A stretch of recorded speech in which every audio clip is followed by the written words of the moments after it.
Praise the lord. Good morning అండి. అందరూ బాగున్నారండి?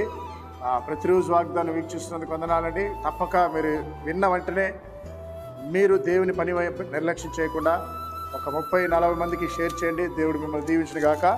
రండి కలిసి దేవుని వాగ్దానం చదువుకుందాం. ఎఫెసీయులకు రాసిన పత్రిక 4వ అధ్యాయము 30వ వచనం.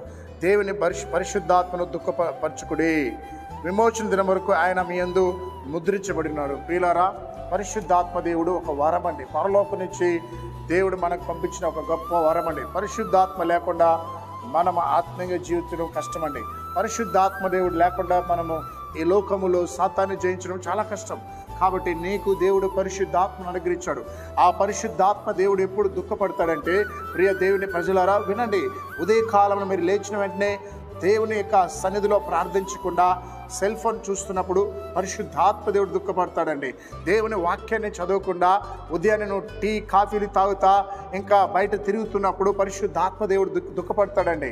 ఇదిగో ఒక భర్తగా నీవు నీ భార్యని కొచ్చినప్పుడు పరిశుద్ధాత్మ దేవుడు దుఃఖపడతాడు. ప్రియ సహోదరుడా, ప్రియ సహోదరి, ఇదిగో నీ యొక్క భర్తని నువ్వు క్షమించకుండా కఠినంగా ఉంటున్నప్పుడు తప్పక పరిశుద్ధాత్మ దేవుడు దుఃఖపడతాడు.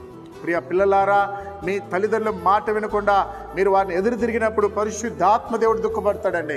ప్రియ దేవుని ప్రజలారా, మీరు దేవుని సన్నిధికి వెళ్ళి ఆరాధన చేయకుండా ఉంటే పరిశుద్ధాత్మ దేవుడు దుఃఖపడతాడు.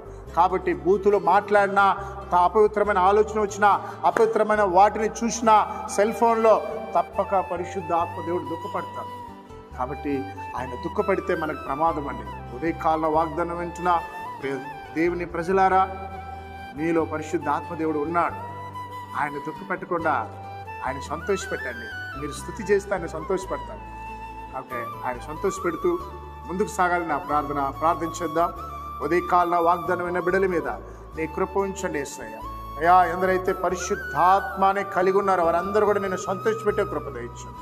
ముఖ్యంగా ఉదయకాలన ప్రభా, ఎవరెవరైతే నేను శుభకార్యాలు ప్రారంభించారో వారికి మీరు సహాయం చేసి అయా నడిపించండి ప్రభా.